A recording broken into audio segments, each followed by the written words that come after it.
Hello दोस्तों, स्वागत है आपका अपने YouTube channel Rohit Goswami law classes में। और आज मैं आपको कराने वाला हूं लीगल हिस्ट्री। और लीगल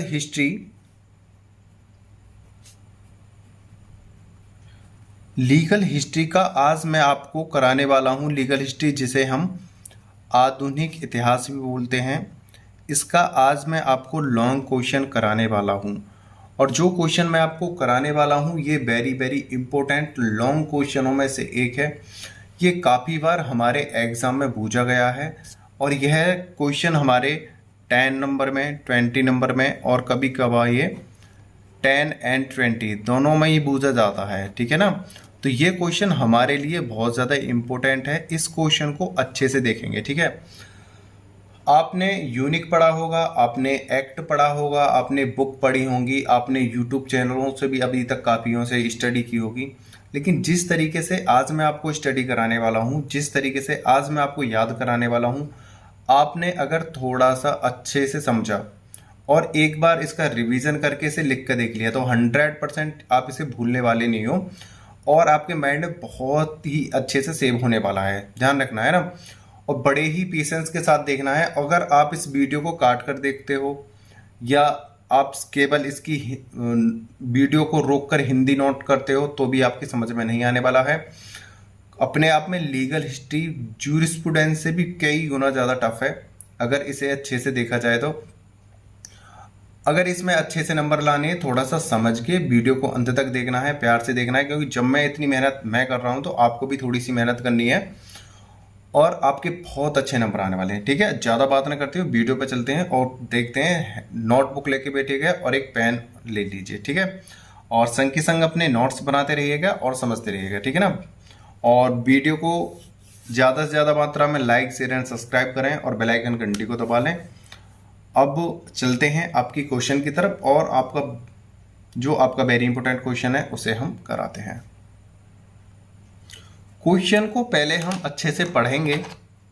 क्वेश्चन है 1726 से पूर्व न्यायिक प्रशासनिक व्यवस्था, यानी कि 1726 से पहले जो हमारी न्यायिक व्यवस्था थी, वो जो हमारे कानून हमारे जो देश में लगे हुए थे, जो प्रशासनिक व्यवस्था थी, उसके बारे में हमें बताइए। क्वेश्चन है बंबई नगर में अंग्रेजी व्यापारिक कोठी की स्थापना तथा 1726 ईस्वी से पूर्व उसकी न्यायिक प्रशासनिक व्यवस्था। एक तो ये बताइए कि बंबई नगर में जो व्यापारिक कोठी थी उसकी स्थापना कैसे हुई और कब हुई।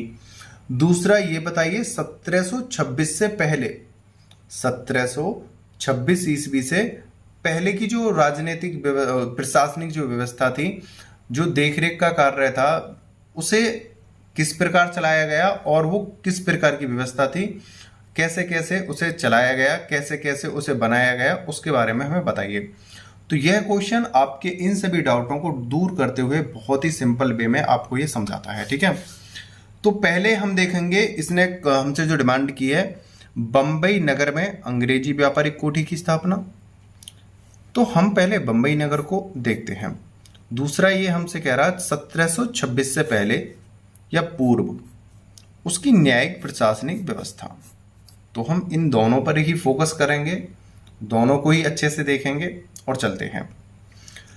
पहला है हमारा बंबई व्यापारिक कोठी की स्थापना। बंबई व्यापारिक कोठी की स्थापना कब कैसे हुई, इस चीज को हम समझते हैं। पुर्तगाल शासक, देखो मैंने इस वाले जो क्वेश्चन को पॉइंट बाई पॉइंट लिया है। आपको भी एग्जाम में पॉइंट बाई पॉइंट ही करना है। अगर आप इसमें थ्योरी लिखना चाहोगे तो आपके नंबर बहुत कम आने वाले हैं। मैंने आपको अच्छे से याद करने के लिए, अच्छे से पेपर को करने के लिए और ज़्यादा नंबर लाने के लिए मैंने आपको अच्छे से सेट करा है। इसी प्रकार मैंने अपने एग्जामों को सेट करा था, इसी प्रकार मैं आपको बता रहा हूँ। ठीक है ना। मैंने इसमें पॉइंट बाई पॉइंट चीज़ों को दिया है।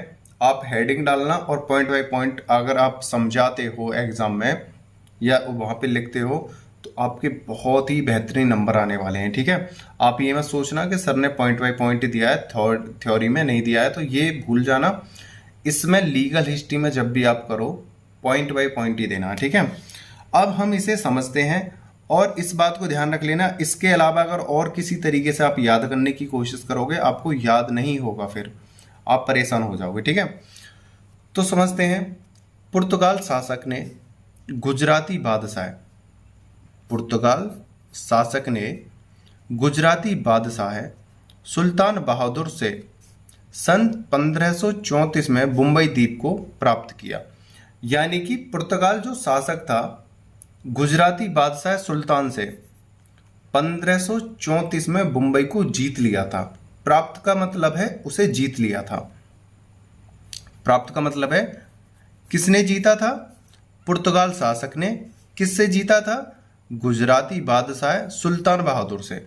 ये इनका नाम है, मैं इसे हाईलाइट कर देता हूं, आप समझ जाइएगा। सुल्तान बहादुर से मतलब जीता था।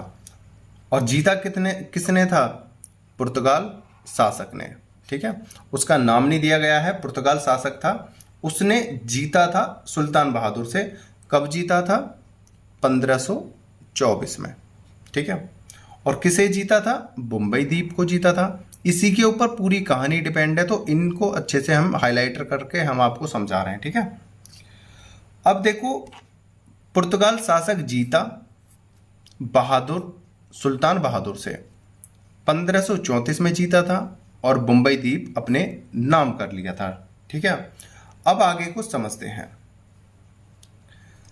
सन 1661 में पुर्तगाल शासक, ये वाला जो पुर्तगाल शासक था जिसने मुंबई को जीत लिया था, सन 1661 में पुर्तगाल शासक अल्फांस सस्टम ने, देखो जीता था 1534 में, लेकिन 1661 में एक पुर्तगाल शासक और हुआ जिसका नाम था अल्फांस सस्टम। पुर्तगाल शासक अल्फांस सस्टम ने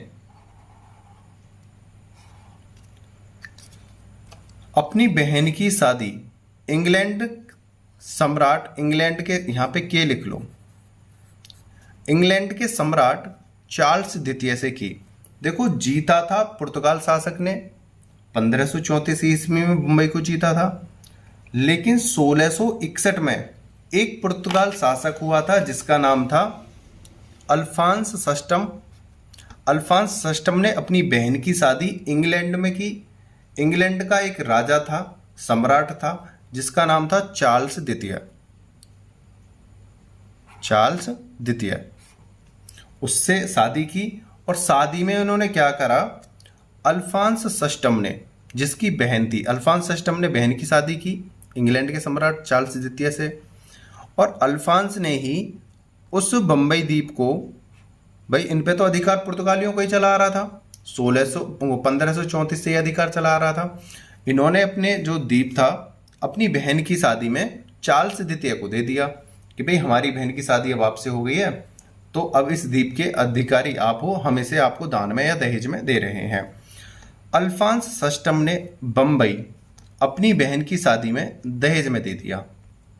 बम्बई जो था दहेज में दे दिया। ये दहेज की प्रथा पुरानी चली आ रही है। ठीक है, दहेज में दे दिया। एक बार समझ लेते हैं, पुर्तगाल शासक ने जीता था सुल्तान बहादुर से 1534 में मुंबई को। 1661 में पुर्तगाल शासक अल्फांस सस्टम ने अपनी बहन की शादी चार्ल्स द्वितीय से की, और दहेज के रूप में अल्फांस सस्टम ने अपनी बहन की शादी में मुंबई को दहेज में दे दिया। किसको दे दिया? चार्ल्स द्वितीय को, यानी अपने जीजा को दहेज में दे दिया। चार्ल्स द्वितीय ने दूरी के कारण, अब बात आती है इंग्लैंड, पुर्तगाली था, शादी अपनी बहन की इंग्लैंड में कर दी, और मुंबई कहाँ था? भारत में था। अब चार्ल्स द्वितीय जो रहता था वो अपने देश में रहता था, इंग्लैंड में रहता था। अब इंग्लैंड से उसका जो शासन था करना आसान नहीं था, तो उसने क्या करा? चार्ल्स द्वितीय ने दूरी के कारण मुंबई कंपनी को चलाने के लिए सामान्य अधिकार दे दिए। यहां पे को लिख लो, मुंबई को चलाने के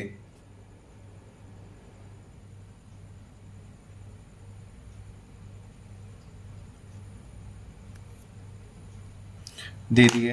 अब यहाँ पे क्या करा, चार्ल्स द्वितीय जो थे ये इंग्लैंड में रहता था, अब बम्बई भारत के अंदर थी। अब इसके आगे समस्या क्या थी कि भाई अब उस बम्बई पे हमें दहेज में तो मिल गई है, दान दहेज में हमें मिल तो गई है, लेकिन अब उस पे शासन किस प्रकार करा जाए। तो उसके लिए उसने क्या करा, उस समय भारत पर कंपनी का राज चल रहा था, कंपनी का अधिकार चल रहा था भारत में। तो चार्ल्स द्वितीय ने क्या करा, जो बम्बई थी, बम्बई को कंपनी के अधीन कर दिया कि आपका अधिकार तो, व्यापार तो देश में चल ही रहा है, वो भारत देश में बम्बई में चल ही रहा है, वहाँ पे आप बम्बई की अधिकार भी बन जाओ, हमें आप व्यापार कर रहे हो वहाँ पे व्यापार करते रहो, प्लस हम आपको पूरी बम्बई का ही अधिकार दे रहे हैं। तो चार्ल्स द्वितीय ने जो बम्बई का अधिकार था, जो उसे दहेज में मिला था, वो कंपनी को दे दिया था। ठीक है, और ये अधिकार दिया था 1668 में, 1668 में ये अधिकार दे दिया था। अगर आपको नहीं दिख रहा हो तो और थोड़ा इसे गाढ़ा कर देते हैं, अब आपको दिख जाएगा। ठीक है, आगे चलते हैं। कंपनी को न्याय प्रशासन चलाने का अधिकार इंग्लैंड में विधि के समान दिया। मतलब कंपनी को अधिकार तो दे दिया मुंबई को चलाने का कि आपको अधिकार दिया जा रहा है, मुंबई को आप चलाइए, लेकिन आप मुंबई को चलाओगे इंग्लैंड के अधिकार के, इंग्लैंड की विधि के अनुसार। जो विधि इंग्लैंड में चल रही है या जो इंग्लैंड से विधि बनकर भारत में आ रही है, उसी के अनुसार आप इसको चलाओगे। ये नहीं है कि अपनी मर्जी से इसे चलाओगे। कंपनी को न्याय प्रशासन चलाने का अधिकार इंग्लैंड में विधि के समान दिया। ठीक है, आगे चलते हैं। कंपनी ने नगर को तुरंत अपने अधिकार में ले लिया और बंबई 5 वर्ष पूर्व प्राचीन शासन चलने दिया। मुंबई पर, यहां पे आप पर कर लेना, मुंबई पर 5 वर्ष पूर्व प्राचीन शासन चलने दिया। हुआ क्या था, जब बंबई को कंपनी के अधीन करा गया, तो कंपनी ने जब बंबई को अपने अधिकार में ले लिया, तो उन्होंने जो रूल, जो नियम, कायदा कानून, जो व्यवस्था पहले से चल रही थी, जो 5 वर्ष पहले से ही चलती आ रही थी, उसी नियम, कायदा कानून को बंबई पे लागू रहने दिया और उसी के अकॉर्डिंग 5 वर्ष की जो पहली व्यवस्था थी, उसी के अकॉर्डिंग बंबई को चलने दिया। उन्होंने कोई फेरबदल नहीं करा कि अब मुंबई हमारे अधिकार में आ गई है तो हम इसमें कोई फेरबदल करें। उन्होंने कोई फेरबदल नहीं करा, प्राचीन विधि के अनुसार ही 5 वर्ष तक चलती रही।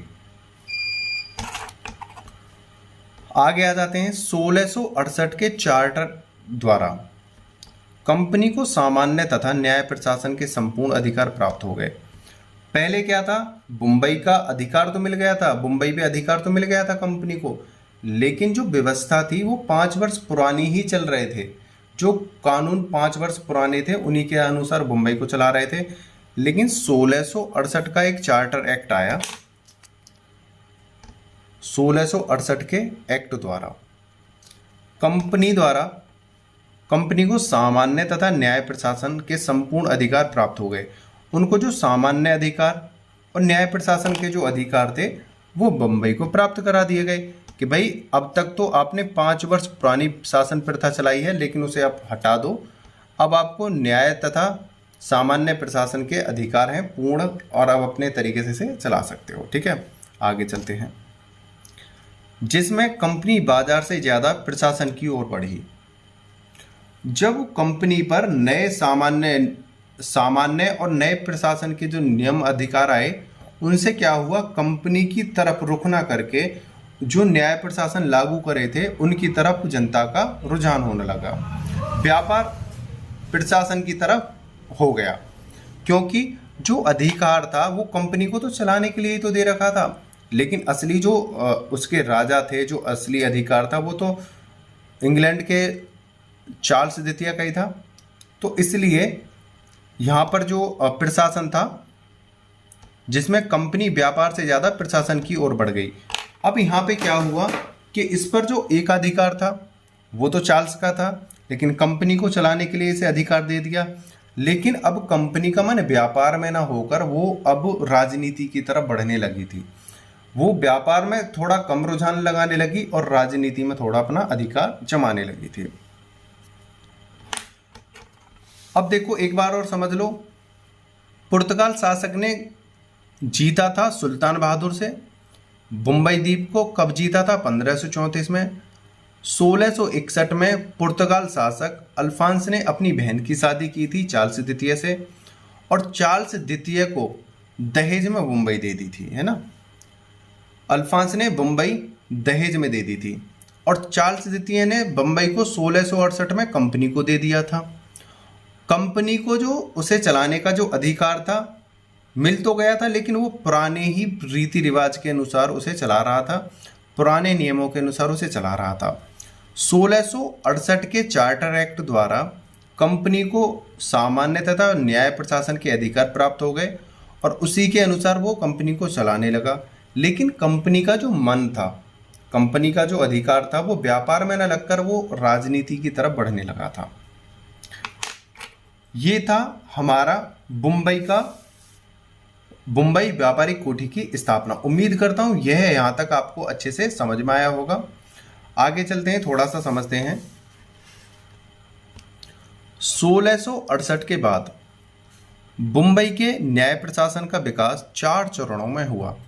अब 1668 तक क्या हुआ था, जो मुंबई थी वो कंपनी के अधिकार में आने लगी थी। धीरे धीरे कंपनी उस पर अपना प्रशासनिक और राजनीतिक अधिकार जमाने लगी थी।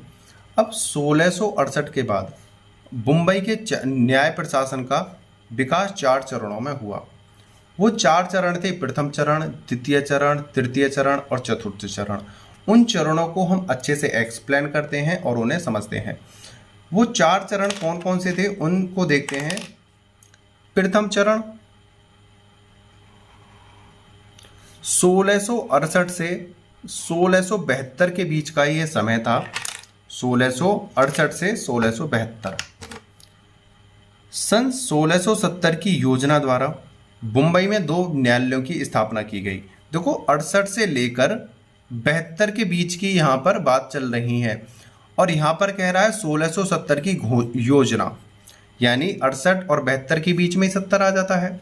तो सन 1670 की योजना द्वारा मुंबई में 2 न्यायालयों की स्थापना की गई, और वो 2 न्यायालय कौन कौन से थे उन न्यायालयों को हम देखते हैं। प्रथम था कस्टम अधिकारी का न्यायालय। हाइलाइटर थोड़ा हैवी हो गया है, दूसरी साइड निकलने लगा है, इसे अब थोड़ा कम चलाएंगे इस पर। प्रथम था कस्टम अधिकारी का न्यायालय, और दूसरा था डिप्टी गवर्नर एंड काउंसिल का न्यायालय। ये 2 न्यायालय थे, प्रथम कस्टम अधिकारी का न्यायालय और द्वितीय डिप्टी गवर्नर एंड काउंसिल का न्यायालय। अब पहले तो देखते हैं प्रथम जो था हमारा कस्टम अधिकारी का न्यायालय, इसको देखते हैं। कस्टम अधिकारी का न्यायालय कैसे बनता था उसे देखते हैं। सर्वप्रथम मुंबई को 2 भागों में बांटा गया। देखो मैंने पॉइंट बाय पॉइंट बनाया है, आप पॉइंट बाय पॉइंट ही याद करना, इसकी आप थ्योरी बनाने मत बैठ जाना प्लीज़। आपसे हाथ जोड़ के रिक्वेस्ट है, अगर आप थ्योरी वाइज बनाओगे तो मेरी भी मेहनत बेकार जाएगी, आपकी भी मेहनत बेकार जाएगी।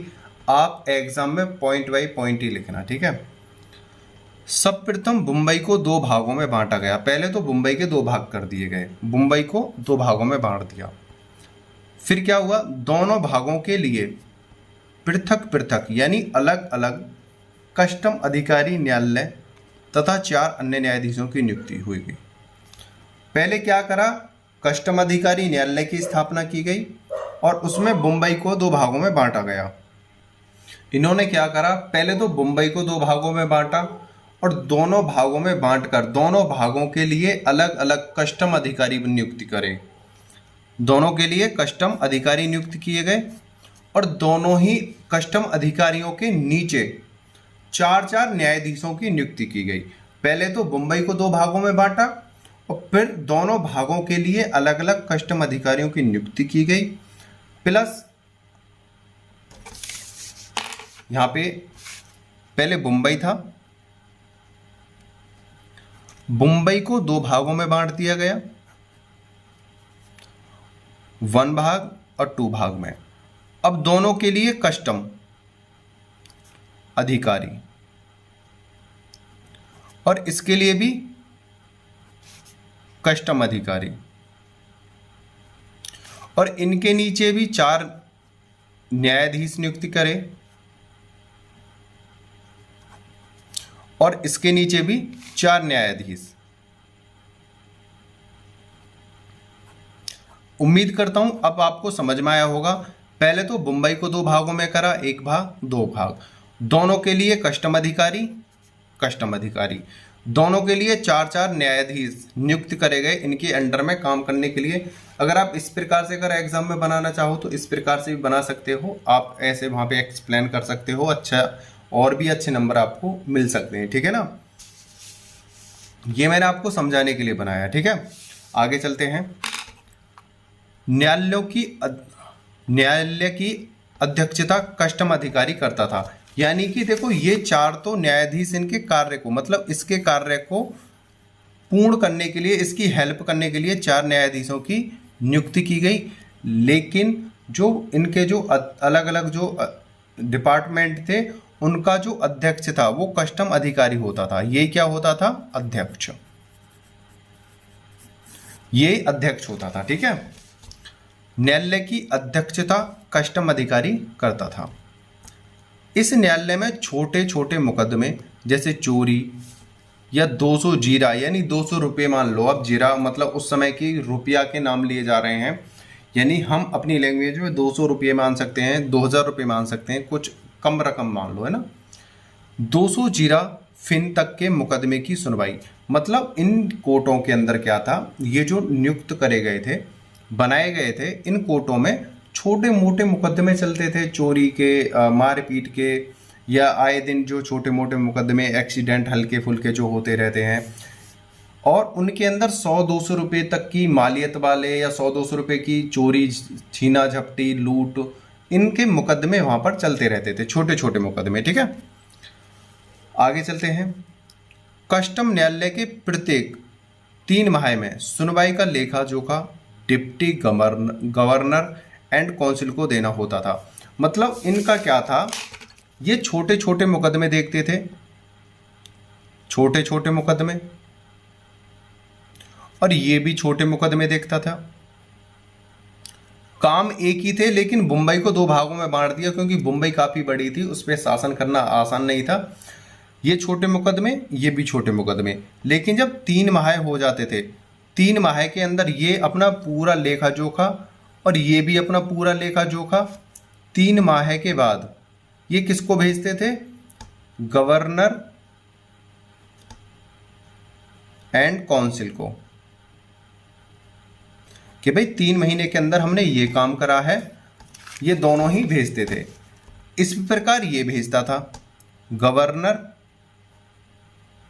एंड काउंसिल को कि हमने 3 महीने के अंदर क्या काम कर रहा है, इसका लेखा जोखा, ये सारी चीजें जो हैं, इसका लेखा जोखा ये डिप्टी गवर्नर एंड काउंसिल को देना होता था। यानी उसको भेजते थे कि भाई हमने 3 महीने के अंदर क्या कार्य करा है, ये हमारा लेखा जोखा है।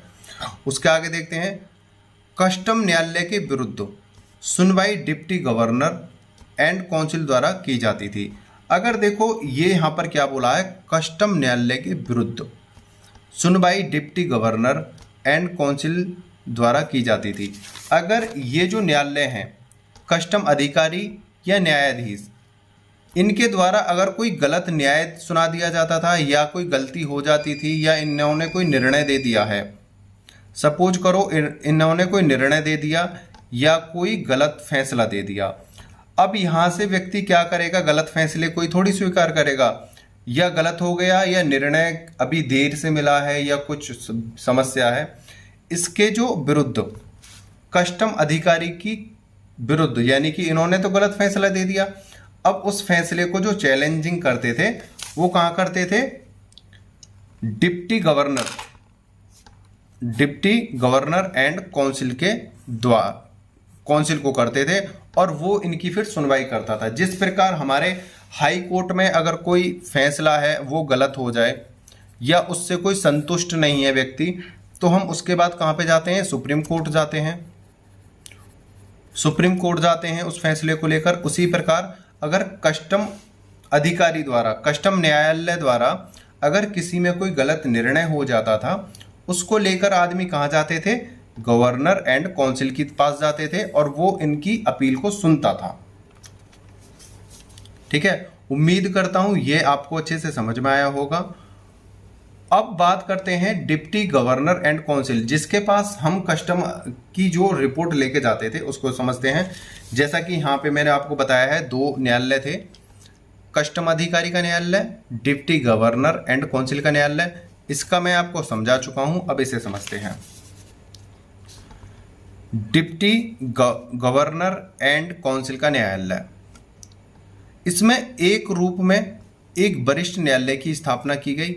इसके रूप में एक वरिष्ठ या न्यायालय, इसके अंदर एक बहुत ही उच्च न्यायालय की, वरिष्ठ न्यायालय की स्थापना की गई। इसमें गंभीर एवं बड़े बड़े दीवानी मामलों की सुनवाई होती थी। देखो, कस्टम में कैसी मामले सुनाए जाते थे, छोटे मोटे मामलों को देखा जाता था कस्टम न्यायालय में, लेकिन डिप्टी गवर्नर एंड काउंसिल में कैसे मामले देखे जाते थे, बड़े बड़े मामले। इसमें गंभीर एवं बड़े बड़े दीवानी मामलों की सुनवाई होती थी। फौजदारी मामलों में 12 सदस्यों की सदस्यता द्वारा न्याय होता था। ठीक है, यह न्यायालय कस्टम अधिकारी के निर्णय के विरुद्ध भी अपील सुनता था। अब समझते हैं, पहले क्या था हमारे पास, कस्टम अधिकारी वाला न्यायालय था। अब हम जो अपने निर्णय को लेके जाते थे डिप्टी गवर्नर एंड काउंसिल के पास लेके जाते थे। अब इसके पास क्या था, इसके पास इतनी पावर थी, एक तो इसका वरिष्ठ न्यायालय था, यानी इसके पास एक बहुत बड़ा न्यायालय था और इसको अधिकार थे, ये बड़े बड़े मुकदमे देखता था, बड़े बड़े मुकदमे या कोई गंभीर मामले, इनको देखने का इसका अधिकार था। और साथ ही साथ क्या करता था, जो कस्टम अधिकारी के यहां से जो मामले आते थे उन पर सुनवाई करता था, यहां से फैसला जो हुआ गलत या सही, आदमी संतुष्ट नहीं हुए तो ये यहाँ पे सुनवाई करते थे और उनको देख रेख करता था। ठीक है, और इसमें क्या था, जब ये वरिष्ठ न्यायालय जब किसी केस में निर्णय देता था तो यहां पर इनके जो है 12 सदस्य होते थे। 12 सदस्य की देखरेख में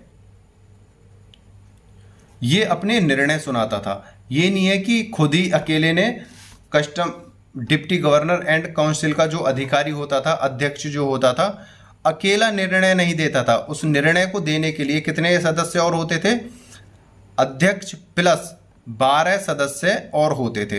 ये 13 व्यक्ति मिलकर, टोटल एक अध्यक्ष हो गया, 12 सदस्य और हो गए, ये 13 जने मिलकर उसमें आखिरी निर्णय देते थे।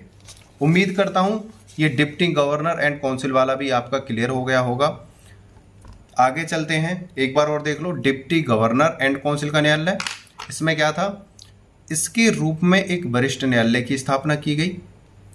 इसमें गंभीर एवं बड़े बड़े दीवानी मामलों की सुनवाई होती थी।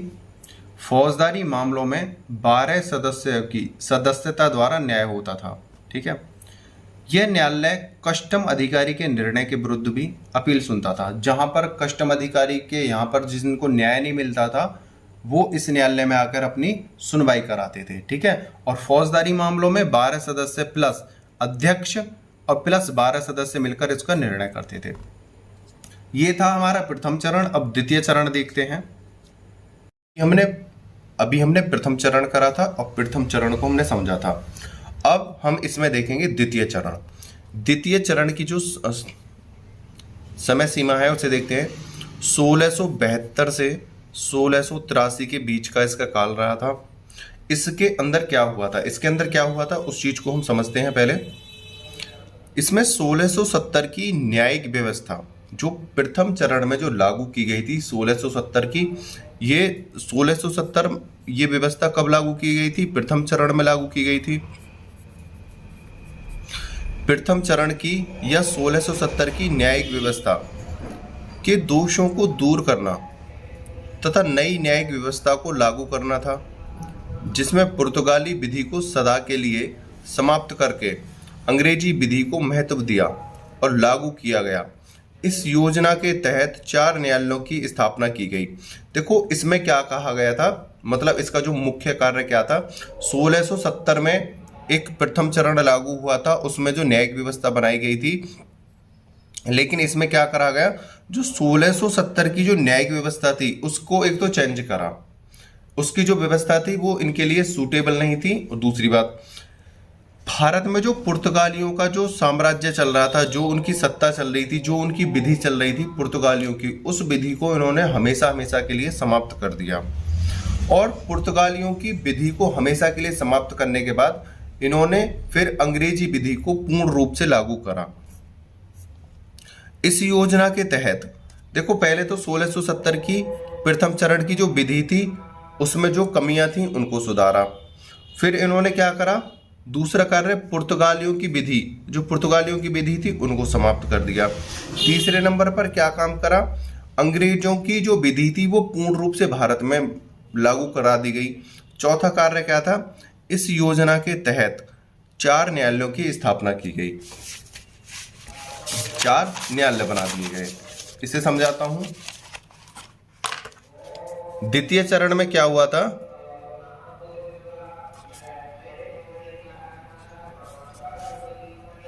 पहला क्या था,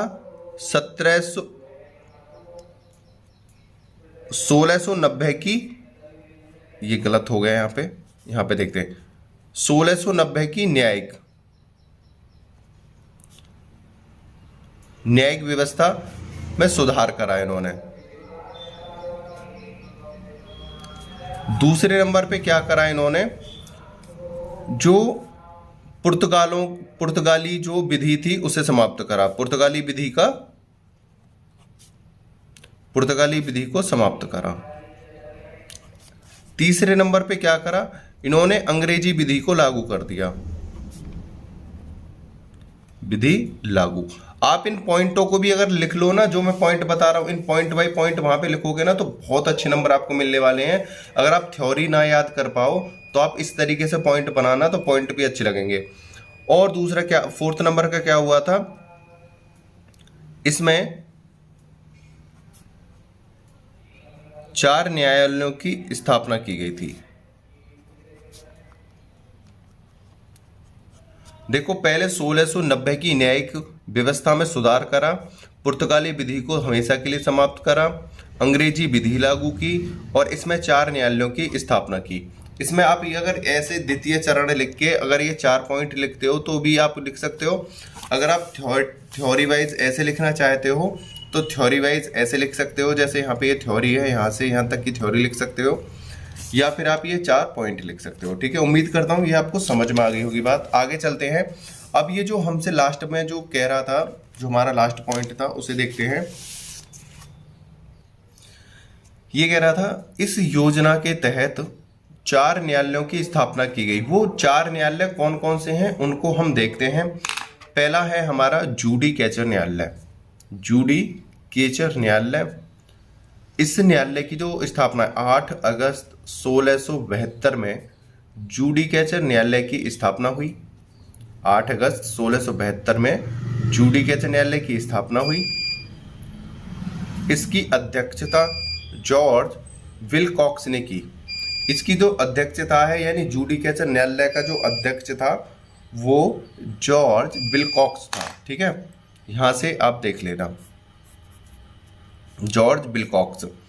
तीसरे नंबर का पॉइंट है दीवानी मामले सप्ताह में एक बार जिसके लिए शुल्क लिया जाता था। मतलब दीवानी जो मामले थे, यानी दीवानी जो मामले थे, 2 मामले होते थे, फौजदारी और दीवानी। फौजदारी मामले वो होते हैं जिनमें लड़ाई झगड़े मारपीट आती है। दीवानी मामले वो होते हैं जिनमें हम अपने जमीन की संपत्ति का कोई हर्जाना लेते हैं, उसके लिए मामले आते हैं। ठीक है, तो थोड़ा मोटा सा समझा दिया है। तो यहाँ पर दीवानी मामले चलते थे। दीवानी मामले में सप्ताह में एक बार ही ये इनमें सुनवाई होती थी, केसों को देखा जाता था। फौजदारी मामले माह में एक बार परीक्षण जूरी की सहायता से होता था। लेकिन जो फौजदारी मामले थे वो माह यानी महीने में एक बार इनका परीक्षण होता था और वो जूरी की सहायता से होता था। ठीक है, आगे चलते हैं, आपको पॉइंट बाय पॉइंट करके लिखना है, मैं बीच बीच में बोलता जा रहा हूं, ठीक है। दीवानी में फौजदारी के अलावा वसीयत मामलों की भी सुनवाई, मतलब एक तो दीवानी मामले होते थे, फौजदारी मामले होते थे, लेकिन इनसे अलग वसीयत के मामलों की भी देखभाल और उसकी जांच पड़ताल की जिम्मेदारी जुडिकेचर न्यायालय को थी। इसके आदेश के खिलाफ डिप्टी गवर्नर एंड काउंसिल में अपील की जाती थी। मतलब जिस प्रकार कस्टम अधिकारी वाला हमने पढ़ा था, जिस प्रकार कस्टम अधिकारी के खिलाफ हम अपील लेकर गवर्नर एंड काउंसिल के पास जाते थे, उसी प्रकार जुडिकेचर न्यायालय के खिलाफ हम जो अपील लेकर डिप्टी एंड काउंसिल के पास जाते थे, डिप्टी गवर्नर एंड काउंसिल के पास। कस्टम में भी यही होता था और जुडिकेचर में भी यही होता था। ये deputy governor and council, custom वाले कस्टम अधिकारी के अगर न्यायालय में कोई त्रुटि होती थी, या अब ये जो जुडिकेचर है,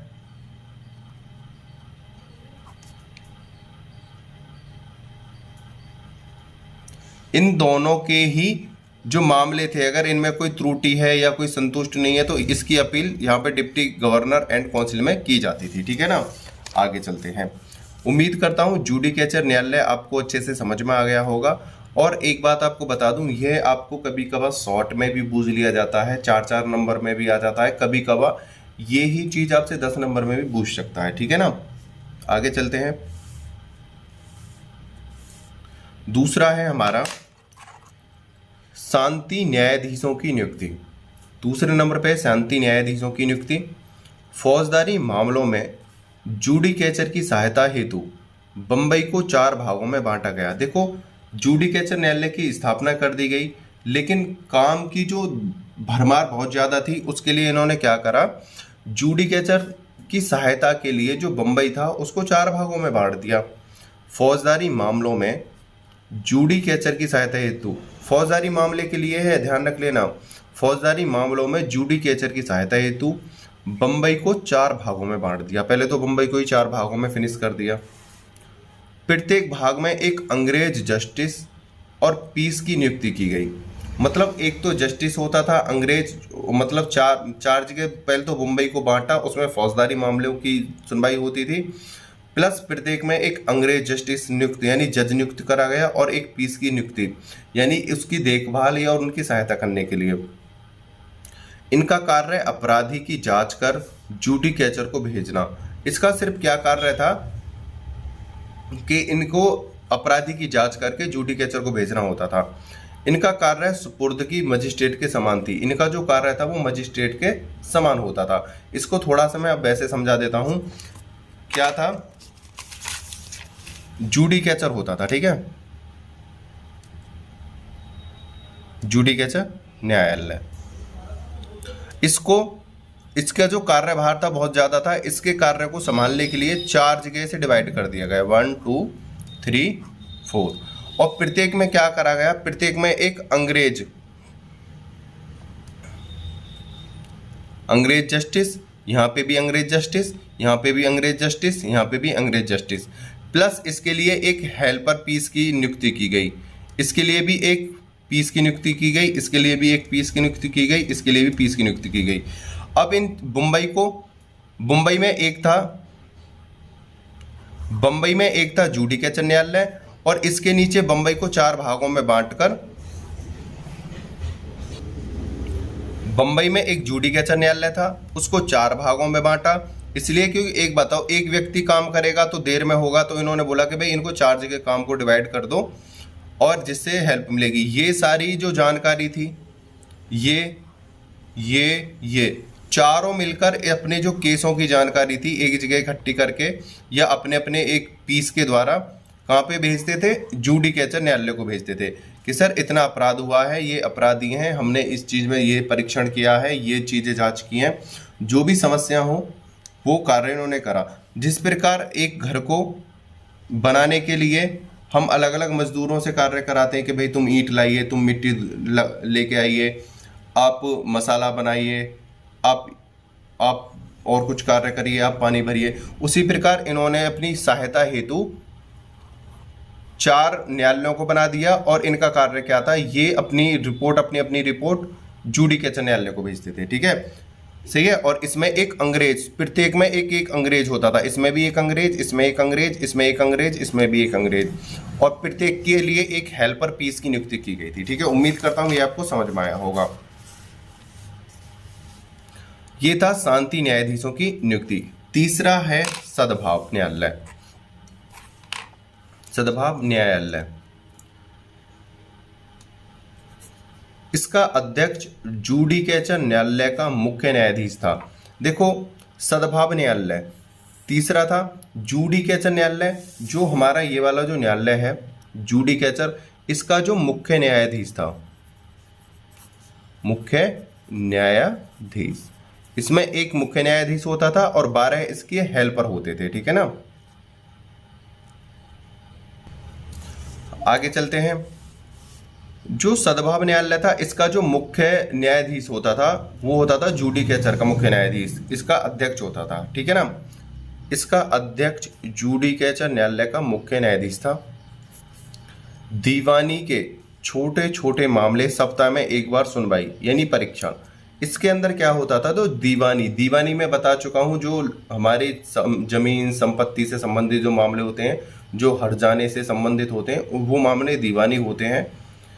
ऐसे दीवानी मामलों की सुनवाई, छोटे छोटे मामले, ये नहीं बड़े मामले, छोटे छोटे मामलों की सुनवाई होती थी और ये सप्ताह में एक बार होती थी। ठीक है, और उसकी सुनवाई और परीक्षण होती थी और उसकी अध्यक्षता कौन करता था, जुडिकेचर न्यायालय। ये अपने मतलब सद्भाव न्यायालय यहाँ पर देख रेख करते थे और उसके बारे में जो भी इन्हें उपाय होता था वो करके इन्हें भेज देते थे। लेकिन अगर कोई बड़ी समस्या है तो ये जुडिकेचर को ट्रांसफर कर देते थे।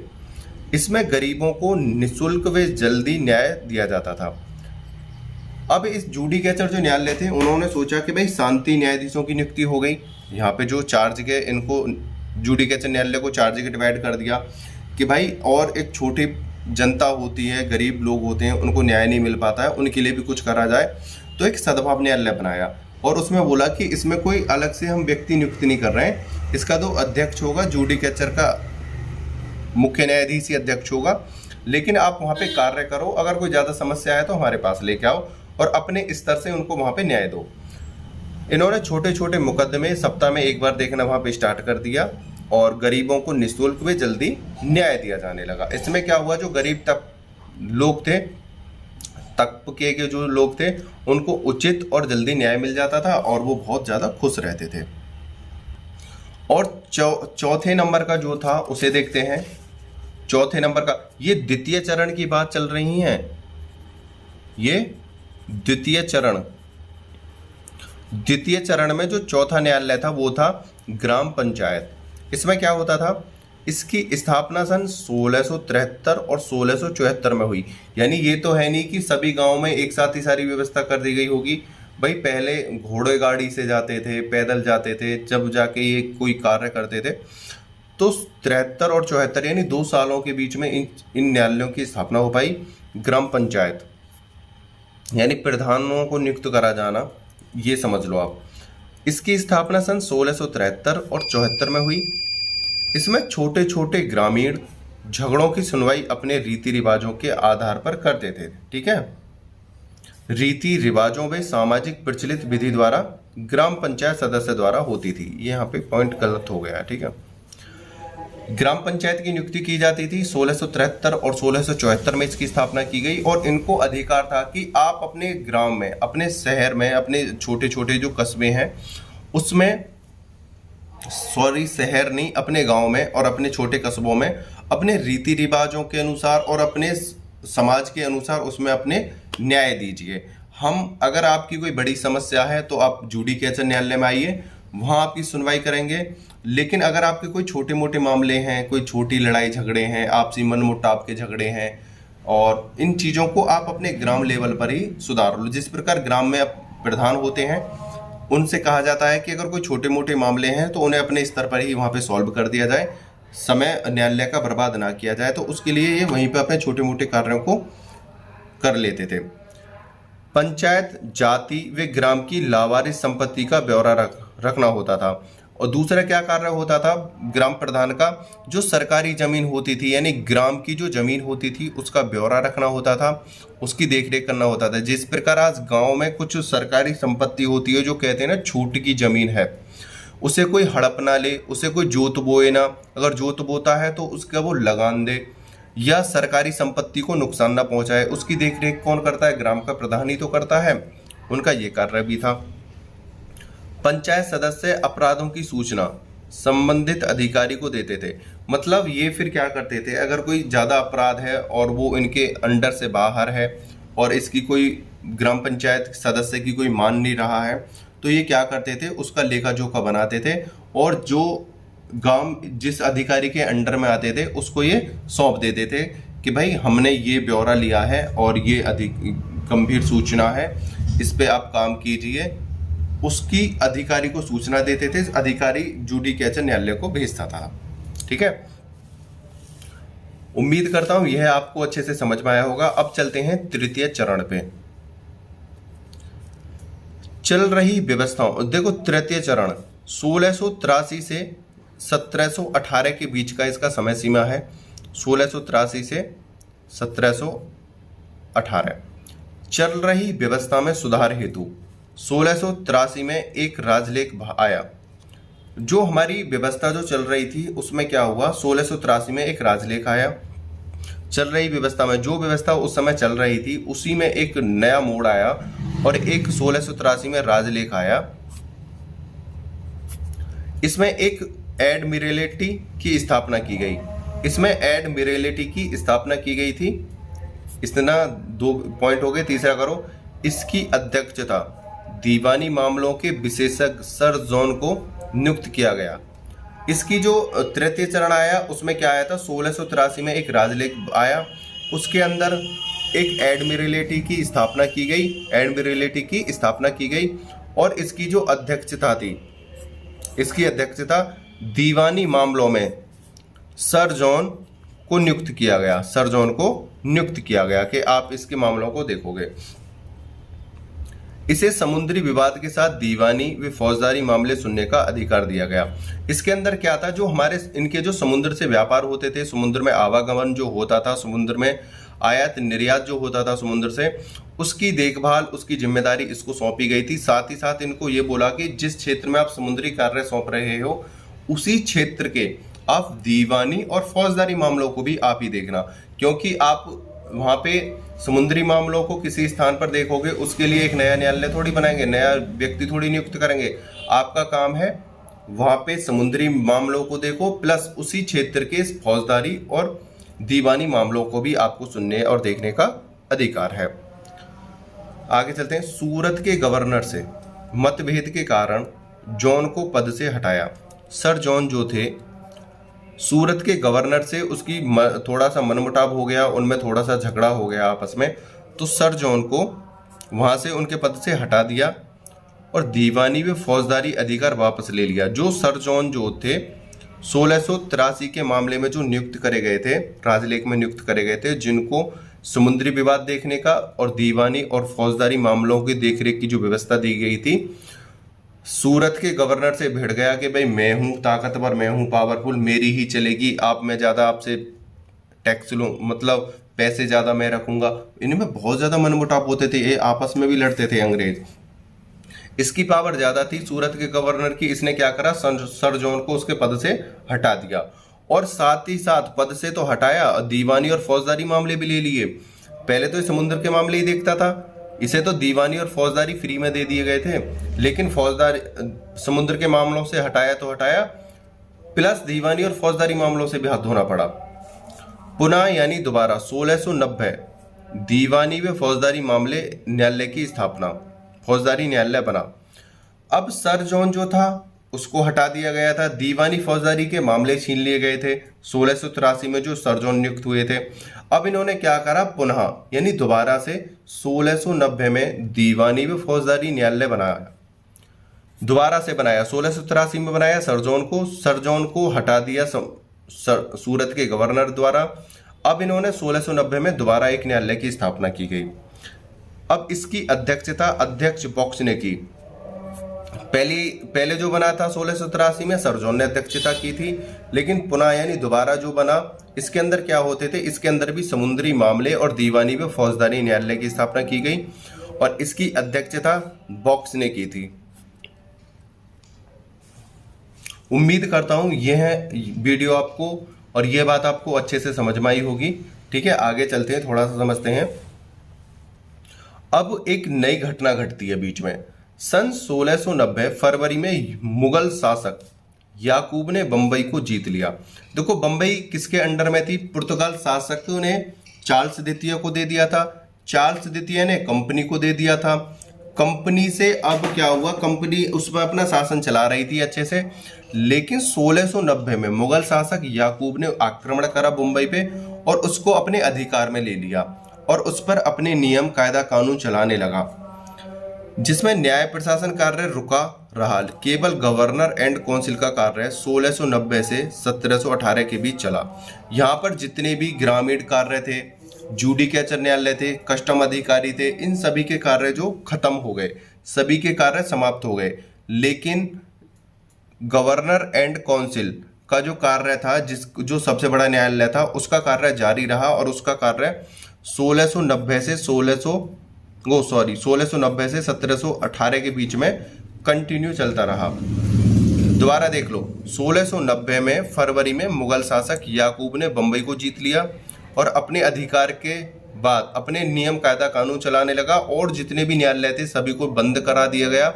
जितने भी ग्राम पंचायत, जितने भी जुडिकेचर कस्टम अधिकारी के न्यायालय थे सबको बंद करा दिया, लेकिन गवर्नर एंड काउंसिल का जो कार्य था वो कंटिन्यू चलता रहा, क्योंकि वो बड़ा न्यायालय था। 1690 से 1718 के बीच में वो चलता रहा। तृतीय चरण में ये हुआ था।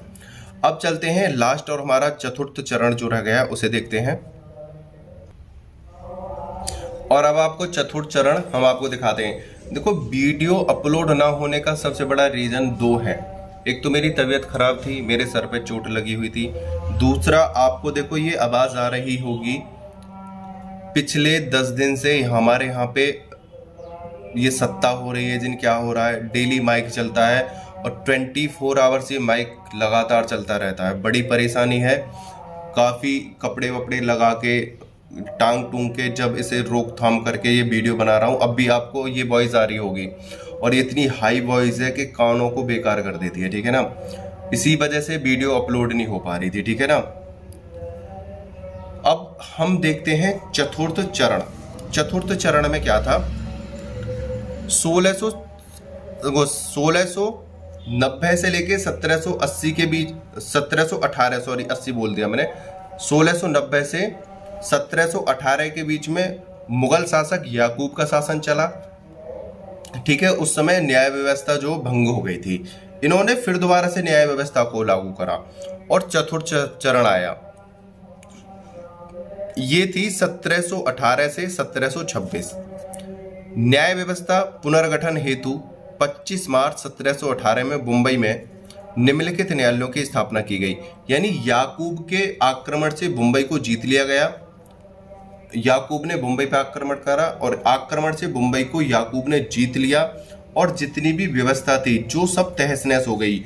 जुडिकेचर न्यायालय, कस्टम न्यायालय, तृतीय चरण, द्वितीय चरण, प्रथम चरण, जो तीनों चरण थे वो ध्वस्त हो गए।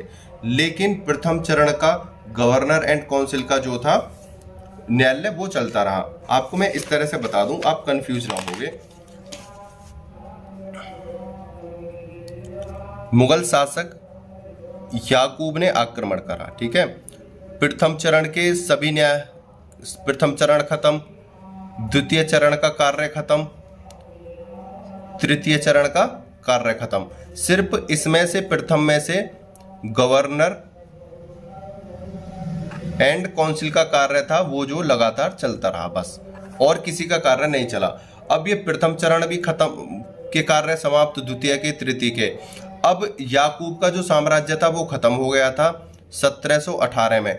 तो इन्होंने फिर सोचा कि चलो इसका तो साम्राज्य खत्म हो गया, अब इससे क्या करें, पुनः हम लागू करते हैं। तो इन्होंने फिर चतुर्थ चरण के नियम बनाए और ये चतुर्थ चरण जो बना 1718 से लेकर 1726 के बीच में बना, और उसमें क्या क्या कार्य हुए अब उनको देखते हैं। न्याय व्यवस्था पुनर्गठन हेतु 25 मार्च 1718 में बंबई में निम्नलिखित न्यायालयों की स्थापना की गई। पहला न्यायालय बनाया गया court of judicature. Court of judicature न्यायालय की स्थापना की गई। फिर से देखो, फिर से बंबई में जुडिकेचर न्यायालय की स्थापना, जो याकूब यानी मुगल शासक याकूब के आक्रमण से जो तहस नहस हो गई थी व्यवस्थाएं, उसको पुनः लागू करा गया। फिर से मुंबई में जुडिकेचर न्यायालय की स्थापना। इसमें एक अंग्रेज मुख्य न्यायाधीश व 9 अन्य न्यायाधीश थे। अब इसमें क्या कहा गया, इसमें एक व्यवस्था की गई कि जो जुडिकेचर न्यायालय था उसमें एक तो मुख्य न्यायाधीश होगा और 9 अन्य न्यायाधीश होंगे। 9 न्यायाधीशों में 5 अंग्रेज 4 भारतीय थे। न्यायाधीश हिंदू, मुसलमान, तुर्क, पुर्तगाली, ईसाई और पारसियों का प्रतिनिधित्व करते थे। आगे चलते हैं। न्यायालय को दीवानी व फौजदारी दोनों अधिकार प्राप्त थे। न्यायालय सप्ताह में एक बार बैठता था। इसमें न्याय साम्य व न्याय सद्विवेक द्वारा होता था। 100 से अधिक मालियत के बाद गवर्नर एंड काउंसिल की अपील की जाती थी।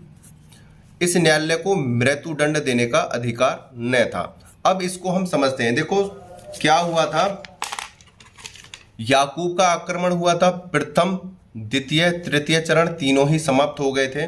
उसके बाद क्या हुआ था, चतुर्थ चरण लगा था। उसमें चतुर्थ चरण लगा 1718 से 1726 में। ठीक है, इसमें क्या हुआ, जुडिकेचर जो हमारा जुडिकेचर जो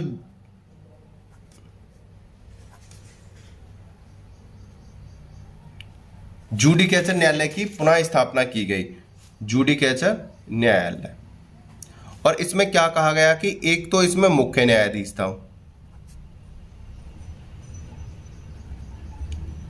एक मुख्य न्यायाधीश, और इसकी सहायता हेतु प्लस 9 न्यायाधीश और बनाए गए। एक मुख्य था, 9 अन्य न्यायाधीश नियुक्त करे गए। इनमें से क्या होता था, जो इन 9 में से, अब 9 की बात करते हैं, 9 में से 5 तो अंग्रेज होते थे और जो 4 जो होते थे वो हिंदू, मुस्लिम, ईसाई या फिर कोई अन्य, इनमें से कोई और होते थे। मतलब कोई भी हो सकता था। ठीक है, 5 तो अंग्रेज होते थे और 4 इनमें से कोई अन्य हो सकता था। ठीक है, और इसका जो कार्य था, जुडिकेचर जो न्यायालय का जो कार्य था वो फौजदारी प्लस दीवानी मामलों को देखता था। ठीक है ना, और इसमें 100 रुपये यानी पैगोड़ा मान लो, मालियत मान लो, 100 रुपये तक की, यानी 100 रुपये तक की मालियत वाले मामलों को देखा जाता था।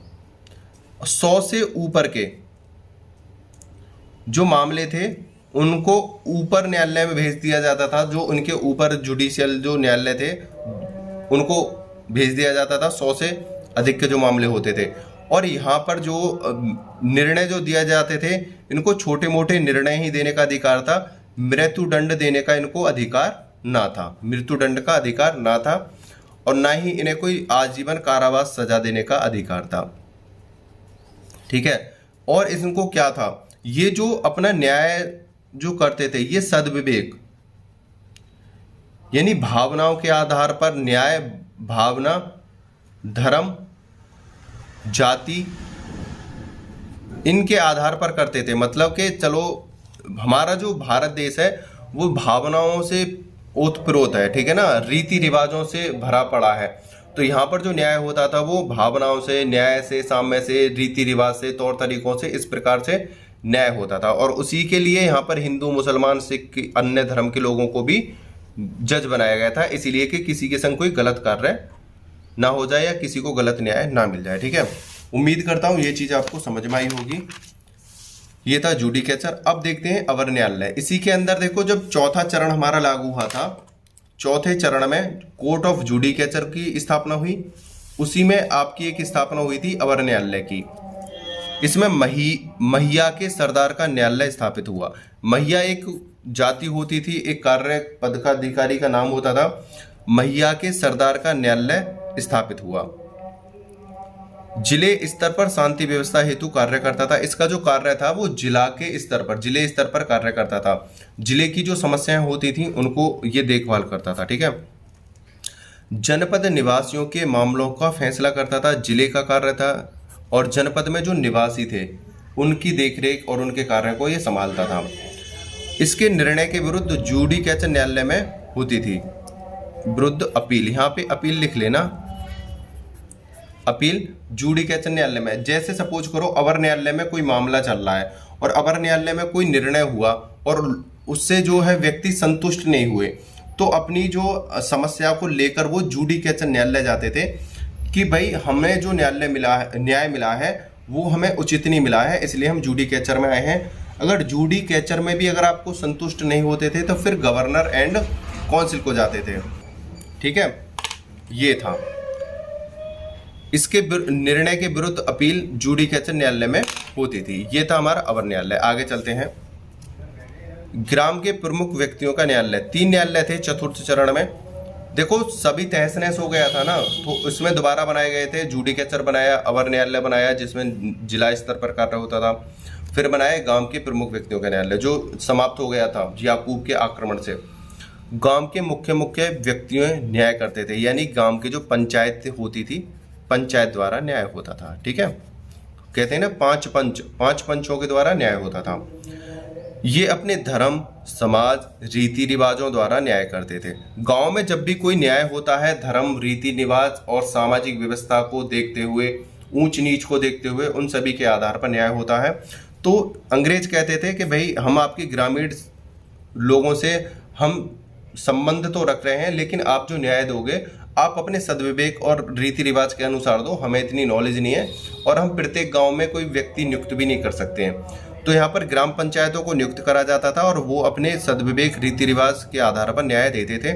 अगर इसमें कोई समस्या होती थी तो जुडिकेचर में जाते थे।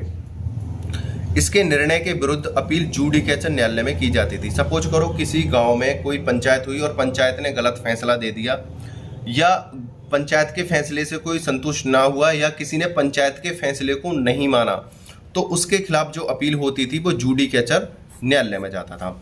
ठीक है, उम्मीद करता हूं यह चारों चरण आपको अच्छे से समझ में आए होंगे। एक बात और मैं आपको बता देता हूं, थोड़ा सा एक्सप्लेन करके। यहां पे देखते हैं थोड़ा सा। देखो सबसे पहले ले लो ग्राम पंचायत,